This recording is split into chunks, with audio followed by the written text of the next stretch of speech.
Hello, glad to be here. I want to give you a brief introduction to the topic of sea level rise and why it's something that we need to be concerned about and begin to plan for. The department that I'm a part of is now called the School for the Environment, so that's just a little plug, just changed our name recently. So I always like to start out talking about the Intergovernmental Panel on Climate Change and their last report, which was in 2007. They came out with some very strong words. For example, that the warming of the Earth's climate is unequivocal and that it's very likely that human emissions have caused that. And when an organization like the IPCC says words that are so strong, we need to pay attention because they have tended to be a very conservative and very careful organization in the things they say. So it's clear from their document, and it will be very interesting to see the next document that comes out next year, their further findings and how much stronger their words will be. So how is our planet responding to this warming? Well, we know that we've seen increases in temperature over time, and not only increases in temperature, but increases in the rate of temperature increase. And as part of that, some of that temperature, some of that warmth is absorbed by the ocean, and a result of that then is sea level rise. So as water warms, it expands, and that means that the water level encroaches farther up on land.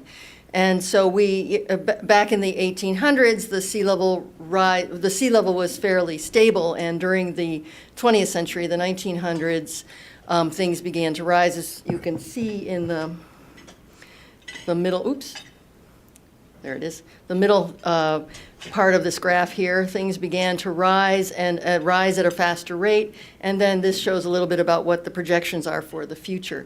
So some of the things that cause sea level rise it's caused by several factors. As I mentioned, the warming of the water actually causes expansion, which causes the water to encroach farther up on land.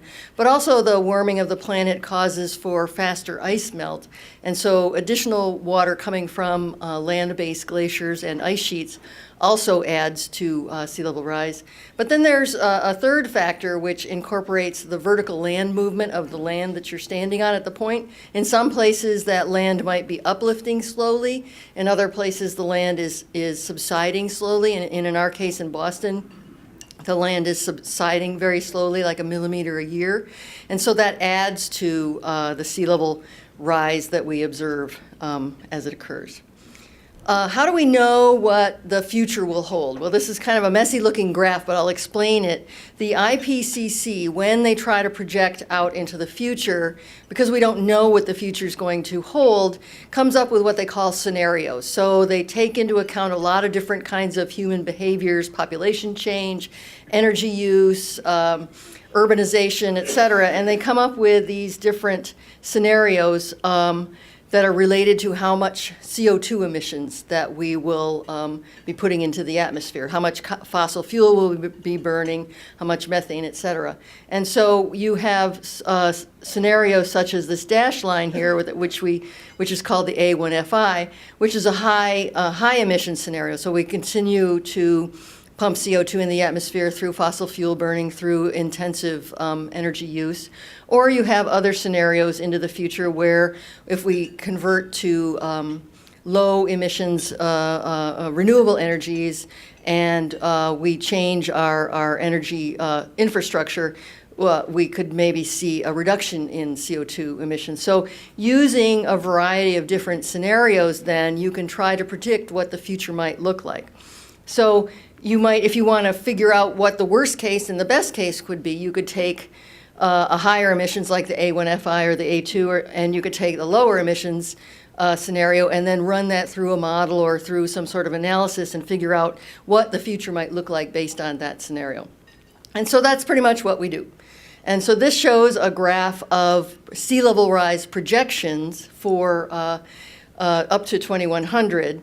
Based on these three different scenarios that I showed you previously. The highest one, A1FI, A2, which is still high but grows at a slower rate, and the B1 scenario. So, and you can see, so the red line here is observed sea level, and so you can see that towards the end of the 20th century, it started rising. And then these different colored bands are essentially model results of what sea level rise could look like based on those different scenarios of human behaviors into the future. So you can see there's quite a wide range of what the future could look like when it comes to sea level rise. It could be anywhere from around 80 centimeters, which is about 2.5 feet, up to almost 2 meters, which is over 6 feet. So you can imagine as a planner, you think, well, 2.5 feet to 6 feet, which number do I pick? What do we use when we're trying to figure out how we're going to deal with this? So when we did the mapping that I'll show you in a little bit, we decided we would pick two scenarios, one towards the lower end, the 2.5 foot sea level rise by 2100, and one towards the higher end, the 5 feet of sea level rise by the end of 2100. So I point these out because I'll show you some maps that we did of what flooding could look like in the future due to sea level rise based on these two scenarios that show the range of possible futures. So now let's talk a little bit about how the ocean behaves. We know that we have this diurnal cycle where we have low tide and high tide and low tide and high tide. And every once in a while, we get a higher high tide, which we've come to affectionately know as the wicked high tide. And we're used to having that, and all of our structures along the coast that are protecting our valuable property have been built to accommodate this range of daily and monthly variations. So what happens when you add sea level rise? Well, then low tide at sea level rise looks more like high tide. And high tide with sea level rise looks more like wicked high tide. Well, then you get wicked high tide with sea level rise, and then you start worrying. We're starting to reach the top of many of the structures that have been designed to protect our property. So what then happens what we really worry about, at least what Paul and I have worried about when we're looking at these kinds of scenarios and how they might affect Boston, is what happens when you have sea level rise and then you have a storm surge that comes in on top of that. So you have your normal sea level and then you have a storm surge, which is wind-driven waves that kind of pile up against the coast and cause more flooding. So then you have storm surge at high tide, or low tide, and storm surge at high tide might still not be a problem because we have these structures that are designed. But then what happens if you have a wicked high tide or an astronomically high tide? Then you begin to worry about overtopping your structures, and if you have the combination of all three, where you have sea level rise and an astronomically high tide and a storm surge that comes in on it, then you start beginning to see some of the disasters that we've actually observed over the last couple of years. And this, I think we're all becoming aware of the fact that this is not something just fictional. We see, so this is Long and Central Wharf back in June, actually, and there are more updated pictures of this kind of thing.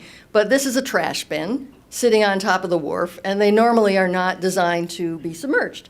And so this was just a high tide event, and we're already seeing structures, as was already noted, structures that were designed to be above the water that are actually becoming inundated. So how do we know what parts of Boston are going to be vulnerable so that then we can begin to plan? Well, we assume these two scenarios, the lower range of possibility, 2.5 feet of sea level rise by 2100, or the upper range, not the highest, but the upper range of possibility, 5 feet of sea level rise.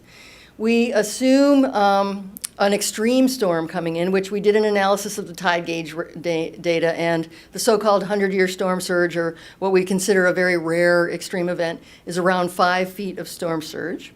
And then we assume that it comes in at wicked high tide. And that is sort of an engineering approach. Paul and I are both engineers, and so you want to have an assessment of the worst case, because that's what you want to protect against.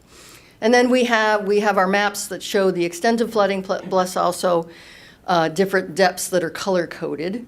And so you'll see these different colors depending on the depths that were, the sea level rise scenario. And then I'm also going to bring in my partner here, which is the stick, the star of the show. Dun, dun, dun. So here is, just to show you, 2.5 feet and 5 feet. So these are the two sea level rise scenarios that we're looking at. And then when I show you the maps, you'll see the color coding. So the yellow, when you see yellow on the maps, it's around knee high for me. when you see this kind of a pinky color. So that's 0 to 2 feet, so anywhere from a puddle up to boot high. This is 2 to 4 feet. And then if you see orange, it's 4 to 6 feet. And then if you see blue, it's over 6 feet. So depending on how tall you are, the different color ranges will be more or less important to you. So just to start out, here's what, this is downtown Boston, the Inner Harbor area. And this is actually what Boston could look like with 2.5 feet of sea level rise. Doesn't look like a whole lot. We see a little bit of flooding here around the Central Wharf Aquarium area, which we've already been observing. And then, but where we really start seeing impacts is if we see high tide with 5 feet of sea level rise. Now you start seeing, and here you see a lot of the yellow colors, a little bit of orange here. So you see a lot more inundation around really important and high property areas, downtown Financial District, East Boston, the Charlestown area, South Boston, et cetera. So then we go back to this 2.5 foot of sea level rise scenario, which doesn't cause a lot of problems. But then we add that 5 foot of 5 foot storm surge on top of it, and then we start really seeing impacts. So you think of an extreme coastal storm that comes in, and now it's coming in at 2.5 feet of higher of normal sea level, and you begin to see a lot of inundation on Logan Airport, South Boston. So now we have more of the orange, 4 to 6 feet of depth. And another thing that you'll notice is different, we start seeing some flooding in the Cambridge and Back Bay area, because now at this level, 2.5 feet of sea level rise plus a 5 foot storm surge, we're actually overtopping the Charles River Dam right out there. And so we begin to see a lot more impact.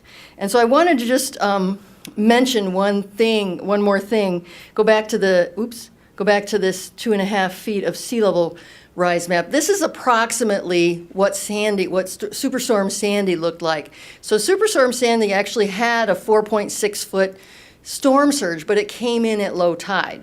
And so the flooding that we had was mostly wind, mostly wave impacts, and it mostly occurred in this area, just like you see in this map. If Sandy had come in at high tide like it did in New York City, it probably would have looked more like that, because it was almost a 5 foot surge.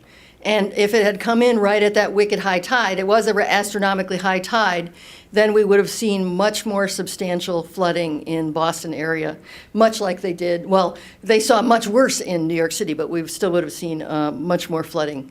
So when the storm comes, makes a big difference. And with Sandy, New York City was very unlucky in that all those factors came together at once.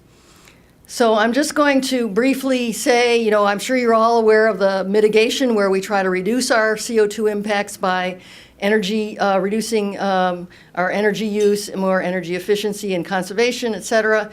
But what we're going to talk more about tonight is adaptation, and that's where Dr. Kirshen is going to continue on with this talk.